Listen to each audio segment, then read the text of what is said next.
Hi friends, आज આપણે બનાવીશું ગુજરાતી સ્ટાઇલમાં રીંગણ બટાકાનું શાક। સૌપ્રથમ કઢાઈમાં તેલ ગરમ થયા બાદ 1 ટીસ્પૂન રાઈ અને ચપટી હિંગ નાખી દઈશું। ત્યારબાદ એમાં 5 થી 6 બટાકાના ચોરસ કાપેલા ટુકડા નાખી દઈશું।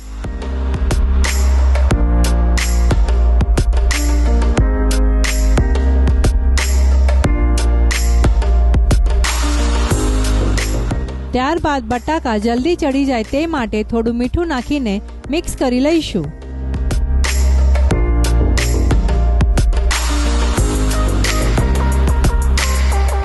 કઢાઈને ઢાંકણ લગાવીને બટાકાને 5 થી 7 મિનિટ સુધી ચડવા દઈશું। ઢાંકણ ખોલીને રીંગણના કાપેલા ટુકડા એડ કરી દઈશું। રીંગણ અને બટાકાને સારી રીતે મિક્સ કરી લઈશું। ત્યારબાદ એમાં 1/2 ટીસ્પૂન હળદર, 2 ટીસ્પૂન ધાણા જીરું, 3 ટીસ્પૂન લાલ મરચું પાવડર અને 1 ટીસ્પૂન શાકનો મસાલો નાખીને મિક્સ કરી લઈશું।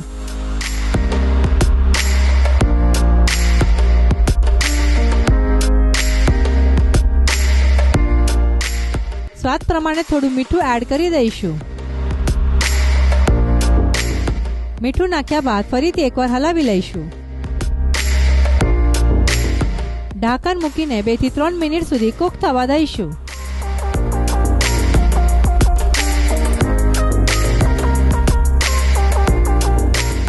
ત્યારબાદ એમાં 1 ઝીણા કાપેલા ટામેટાના ટુકડા અને 1 ટીસ્પૂન ગોળ નાખીને મિક્સ કરી લઈશું।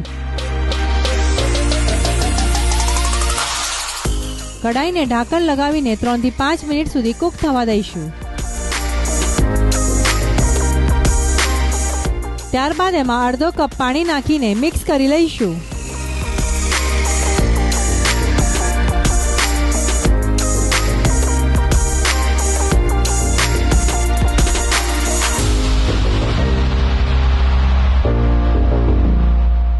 રીંગણ બટાકાના આ શાકમાં અડધો કપ ઝીણા સમારેલા લીલા ધાણા નાખી દઈશું। ઢાંકણ મૂકીને 2 થી 3 મિનિટ સુધી કૂક થવા દઈશું।